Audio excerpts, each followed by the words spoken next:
Assalamualaikum warahmatullahi wabarakatuh. Bismillah, alhamdulillah, wassalatu wassalamu ala rasulillah Sayyidina Muhammad ibni Abdillah wa ala alihi wa sahbihi wa mawalah, amma ba'du. Selamat pagi anak-anakku.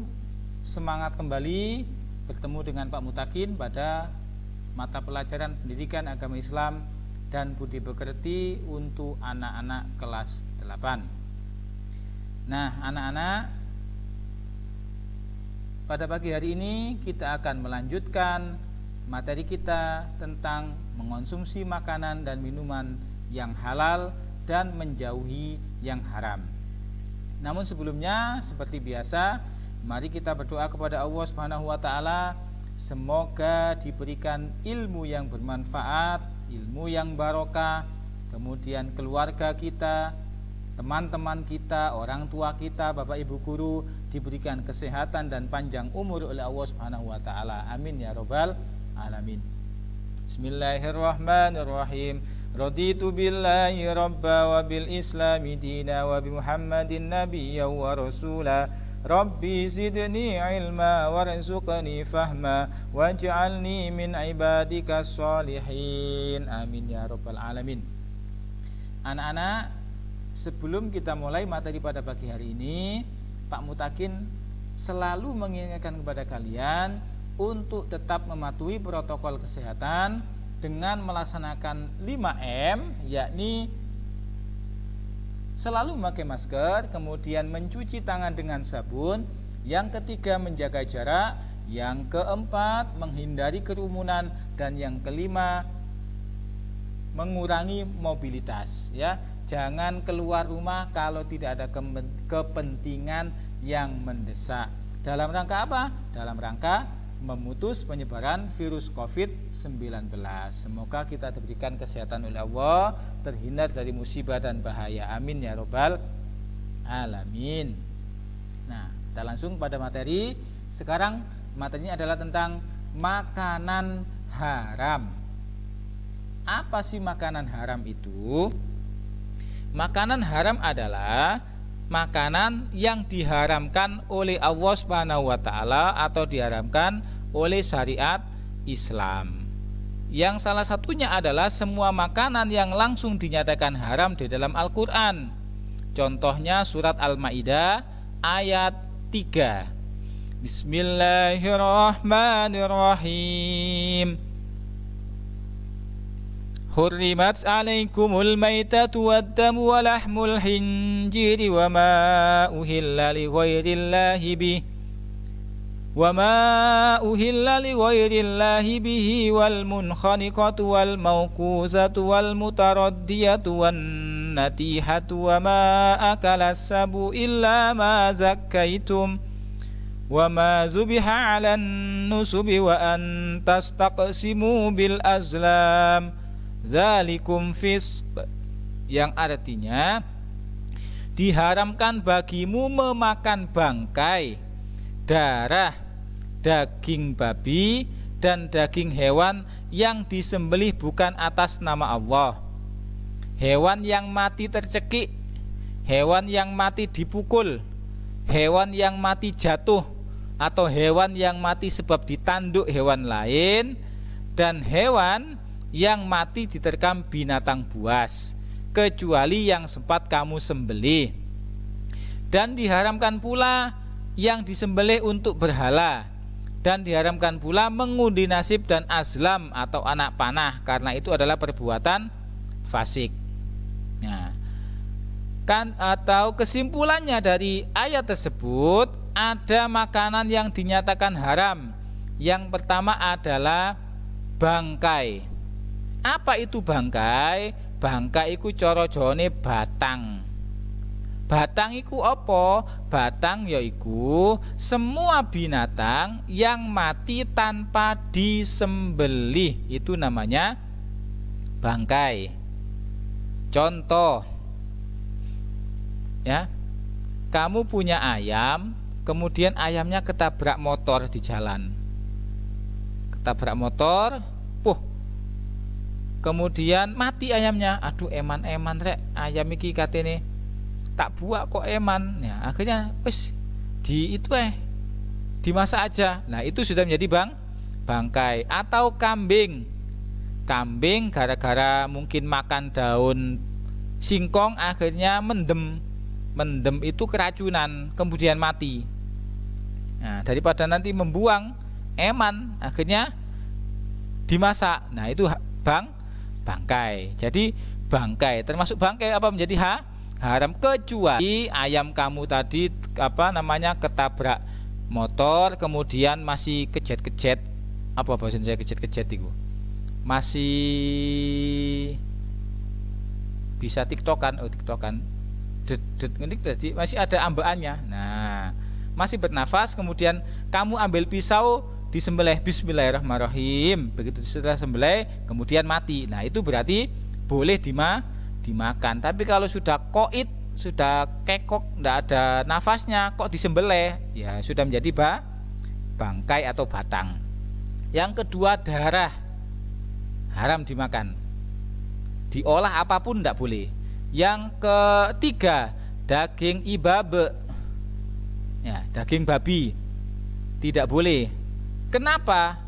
Ya, kalau kita tanyakan kenapa, pasti semua yang diharamkan oleh Allah itu ada dampak positifnya, ada hal-hal yang merugikan bagi manusia, ya, tidak membawa manfaat. Ya, daging babi, ya, ini secara ilmu kedokteran, ya, itu daging babi itu banyak mengandung penyakit, terutama namanya cacing pita. Ya, katanya daging babi itu kalau dipanaskan berapa, nah itu jadi cacing pitanya itu keluar. Kemudian yang kedua, bagaimana kalau daging babinya itu dimasak betul-betul sampai mati cacing pitanya, apakah boleh? Nah, bukan masalah seperti itu, ya. Kemudian diteliti lagi, mohon maaf, orang yang sering makan daging babi, dia akan perilaku hewan yang dia makan itu bisa ada pada dirinya. Ya, babi itu kan binatang kotor. Jadi babi itu makanannya, minumannya, eeknya ya di situ semua, ya, menjorokkan, menjijikkan. Ya. Yang keempat, daging hewan yang disembelih atas nama selain Allah, ya, mungkin dibuat untuk sesajen dan sebagainya, ya. Kemudian yang kelima, hewan yang mati tercekik, dipukul, terjatuh di tanduk hewan, dan diterkam binatang buas.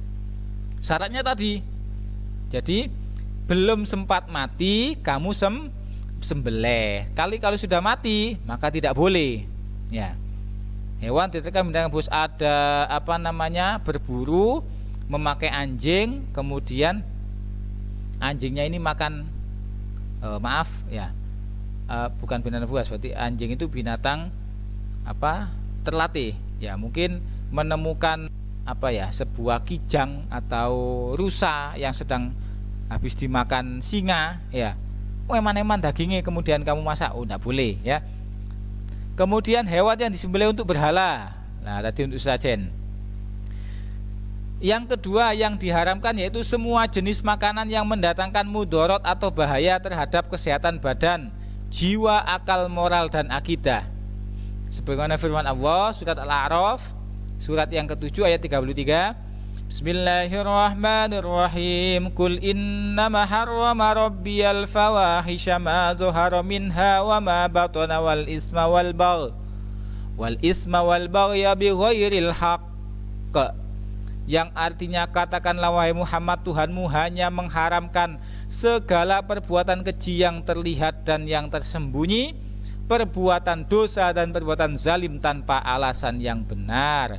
Jadi yang diharamkan oleh Allah itu pasti mendatangkan mudorot atau bahaya, baik bagi kesehatan, bagi jiwa, bagi akal dan akidah. Yang ketiga yaitu semua jenis makanan yang kotor dan menjijikkan, khobais. Firman Allah, wa yuhillu lahumut thayyibat wa yuharrimu alaihimul khobais. Allah menghalalkan bagi mereka yang baik dan mengharamkan bagi mereka yang buruk.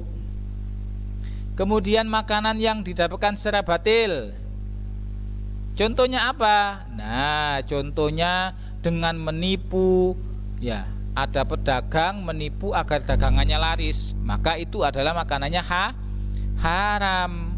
Haram karena apa? Haram karena cara mendapatkannya tadi, dengan menipu, dengan merampas, dengan dan sebagainya, atau mencuri.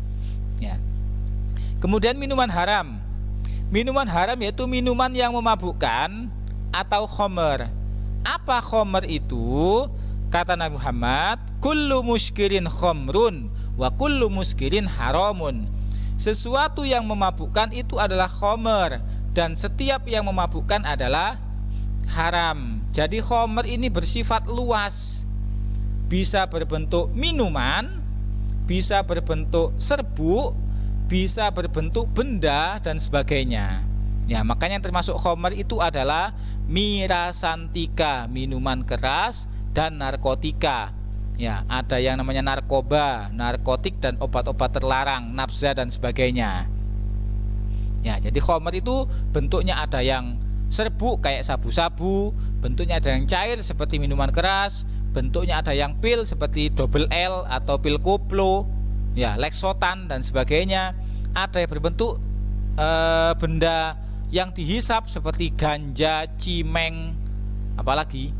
Nah, itu adalah jenis dari khomer dan semuanya adalah haram. Lah ini ganja, morfin, heroin, bir, arak, dan minuman yang mengandung alkohol lainnya. Hukum Islam menegaskan bahwa mengkonsumsi khomer baik sedikit atau banyak maka hukumnya haram dan dosa besar. Loh, kalau buat jamu bagaimana? Kalau saya minum jamu itu badan saya menjadi sehat, tidak sakit semua, ya. Ada obat yang halal, kenapa cari yang haram, ya kan? Ya, jangan alasan buat jamu akhirnya minum khomer, nanti ketagihan. Sebagaimana firman sabda Nabi Muhammad, kullu muskirin haramun wa ma askara kasiruhu faqaliluhu haramun, rawahu Ibnu Majah. Yang artinya Rasulullah bersabda, minuman yang memabukkan adalah haram, dan sesuatu yang banyaknya memabukkan maka sedikitnya pun juga haram. Jadi banyak dan sedikit tetap haram. Kemudian minuman yang berasal dari benda najis atau benda yang terkena najis, misalnya minuman yang berasal dari air kencing, ya, kucing, air kencing onta, nah itu najis, berarti apa? Tidak boleh. Kemudian minuman yang dapat dengan cara yang batil, tidak halal, seperti merampok, merampas, memeras dan sebagainya. Nah, jadi anak-anak, apa sih manfaatnya mengkonsumsi makanan dan minuman yang halal? Yakni yang pertama, mendapatkan ridho Allah karena telah mentaati perintahnya dalam memilih jenis makanan dan minuman yang halal. Yang kedua, memiliki akhlakul karimah, karena setiap makanan dan minuman yang dikonsumsi akan berubah menjadi tenaga yang digunakan untuk beraktivitas dan beribadah. Jadi makanan itu yang kita konsumsi itu menjadi tenaga, kemudian menjadi pengaruh pada orang yang memakannya. Nek biasanya mangan landak, mangan nyambe, mangan bajul apa boyo. Nah, makanan yang haram, ya nanti pelakunya ya bengis, ya. Yang ketiga, terjaga kesehatannya, karena setiap makanan dan minuman yang dikonsumsi bergizi, baik bagi kesehatan badan. Nah, sekarang ini akibat buruknya. Apa sih akibat buruknya? Yang pertama adalah amal ibadahnya tidak akan diterima dan doanya tidak akan dikabulkan oleh Allah. Kita berdoa, ya Allah, jadikanlah saya orang yang kaya, orang yang bermanfaat orangnya, tapi makanannya makanan haram, maka tidak akan diterima oleh Allah doanya, sia-sia. Yang kedua, makanan dan minuman yang haram akan merusak jiwa, terutama khomer. Ya, makanya kalian lihat, biasanya orang yang melakukan kejahatan itu pasti dilandasi atau dipicu dari minuman keras. Ya, kenapa? Mau begal tidak berani, karena mabuk akhirnya mentolo berani. Ya, mau melakukan kejahatan apa ndak berani, tapi karena mabuk akhirnya akalnya rusak. Ya, akhirnya berani. Ya. Jadi merusak jiwa. Ya.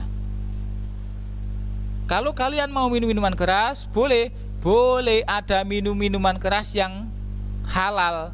Apa itu? Es batu. Ya, jadi minuman keras yang dihalalkan itu adalah es batu. Itu bukan keras, Pak, itu memang atos ya. Yang pertama apa? Menyebabkan penyakit semacam gangguan psikologis atau gangguan jiwa. Nah, nanti kalian tanyakan pada Bu Ika yang sarjana psikologi. Bu, benar nggak orang minum minuman keras, ya beralkohol, memakai narkoba, ganja itu mengganggu daya ingatnya, mentalnya, kegagalan berpikir? Nah, itu nanti bisa beliau menjawab. Kemudian menimbulkan beban mental, emosional, dan sosial yang sangat berat, mudah tersinggung. Ya, biasanya kalau ada tanggapan kayak orkes, ya apa orkes itu, dangdutan, itu kan biasanya yang joget itu kan sambil minum-minum, kena sentuh dikit aja langsung emosi, ya kesenggol, bacok. Nah, makanya nggak ono orang dangdutan kemudian senggolan joget terus, Mas sepunten niki Mas, nggih mboten napa-napa ngapun, lho gak ono ya, karena apa tadi? Mabuk, ya emosi. Akhirnya terjadilah perkelahian. Yang ketiga, menimbulkan beban penderitaan berkepanjangan dan hancurnya masa depan. Ya, oleh karena itu jangan sekali-kali mencoba yang namanya narkoba, miras dan sebagainya. Ya, apalagi yang kecil saja, rokok. Ya, kalian kalau sudah mencoba rokok, yang laki-laki, ya, yang perempuan juga boleh. Ya, kalau sudah mencoba dan kalian ketagihan, akan susah untuk berhenti. Ya, jadi jangan sekali-kali mencoba. Yang ketiga, makan dan minuman yang haram mengganggu kesehatan tubuh. Ya, mungkin sakit-sakitan, kena darah tinggi, kanker, jantung, liver. Ya, sistem kekebalan tubuhnya menurun serta merusak jaringan saraf otak. Masya Allah. Jadi agama Islam itu adalah agama yang sangat sayang kepada umatnya.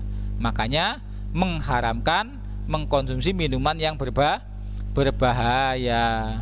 Ya, kalian pernah dengar kan ada 5 pemuda atau 10 pemuda tewas karena minum oplosan. Ya, karena ndak punya uang, kepingin mabuk, akhirnya dioplos bensin dicampur sabun wing, dicampur autan, dicampur apa ya? Ya wis koit, akhirnya nggak jadi ngefly, malah is dead. Nah, dan yang keempat, menghalangi mengingat Allah. Kenapa? Firman Allah, innama yuridu syaitanu ayyuqi'a bainakumul adawata wal baghdha'a fil khamri wal maisir wa yasuddakum an zikrillah wa anis shalah fahal antum muntahun. Dengan minuman keras dan judi, setan hanyalah bermaksud menimbulkan permusuhan dan kebencian di antara kamu dan menghalang-halangi kamu dari mengingat Allah dan melaksanakan sholat. Maka tidaklah kamu berhenti. Ya, jadi menghalangi kita untuk zikir kepada Allah. Kenapa? Karena pikirannya kena minuman keras, ya sing diingat ya sesuatu yang berbau maksiat. Ya, begal, merusak, mencuri. Ya, makanya kalau ada orang unjuk rasa, sebelum unjuk rasa demo itu kok minum minuman keras, pasti dipastikan dia akan merusak.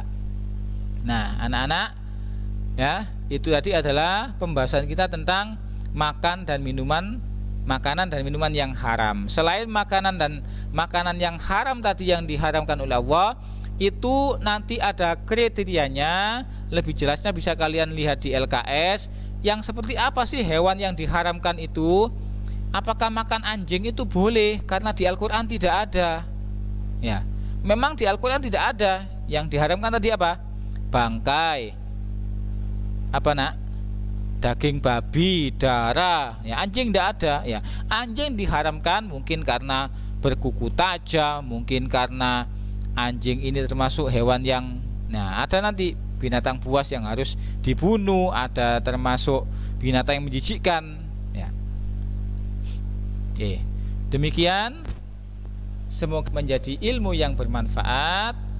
Mari kita berdoa kepada Allah, dan anak-anak yang ada yang belum paham, silakan ditanyakan, tidak usah malu-malu. Mari kita tutup dengan doa. Bismillahirrahmanirrahim. Allahumma inni astaudiuka ma'alamtanihi fardudhu ilayya inda hajati wa la tansanihi ya rabbal alamin. Subhanakallahumma wa bihamdika asyhadu an la ilaha illa anta astaghfiruka wa atubu ilaik. Wallahul muwaffiq ila aqwamit thoriq. Wassalamualaikum warahmatullahi wabarakatuh. Tetap semangat.